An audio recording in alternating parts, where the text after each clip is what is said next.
edition of Plastic-Free Cooking with Anya.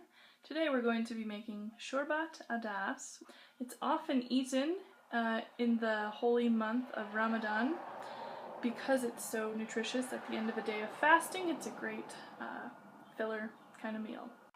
One of the things I like about this recipe is that it's almost entirely plastic-free. We'll be using red lentils today that I got at Sherm's Thunderbird store. I store them in a glass jar. When I buy them at the grocery store, I use a plastic bag, but I bring it home and I dump it out and I reuse that plastic bag over and over again. Step 1, we're going to pour boiling water on our lentils.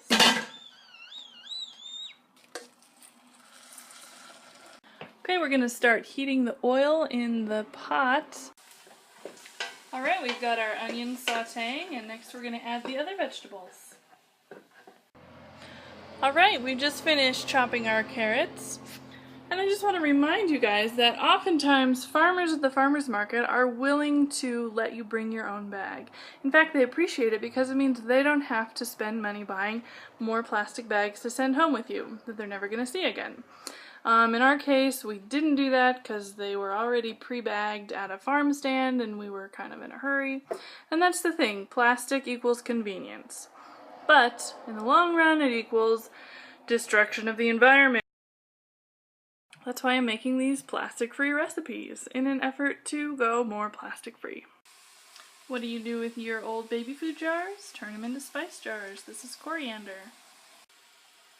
So we toss a little coriander and a little cumin in on top of the onions that are sauteing. Gives it a really nice flavor. Smells so good. So in my fridge I keep a jar of Better Than Bouillon. It's in a glass jar.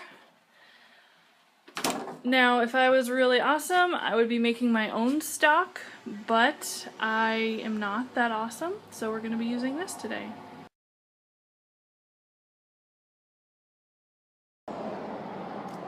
Yep, he's still sleeping.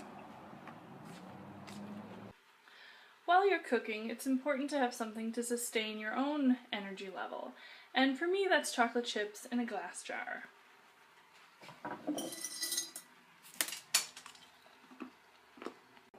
Okay, we're gonna dump in the lentils and stir them up a little bit. I want to introduce you to this plastic bag. This is the bag we call Wuta Joy. It's from a little bakery down the street that I got some tamales at a few months ago. I've used this bag several times. Today I took it to Sherm's and filled it up with bulgur from the bulk section. Now we're going to put about a half a cup of bulgur into our stew.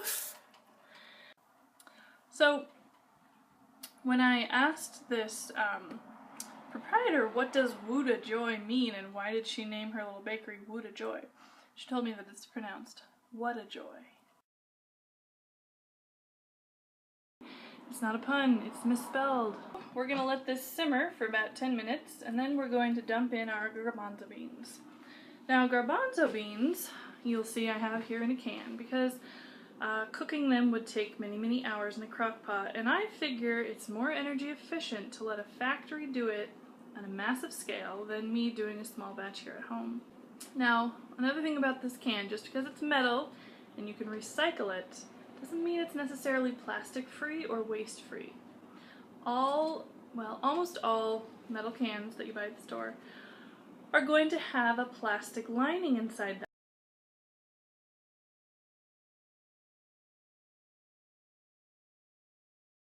Just because it's BPA free though doesn't mean that it's plastic free. So you're still exposing yourself to some kind of plastic chemical leaching in your canned food. Not the healthiest for you. So why go plastic free, you might be wondering.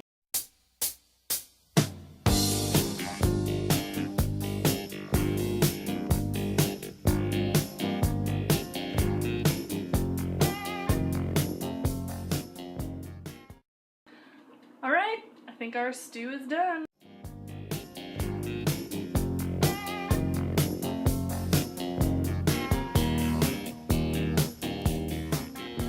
How do you like your plastic-free stew?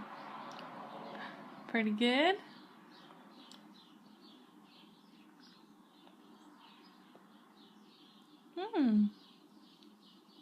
Guess that carrot could have been cooked longer, huh?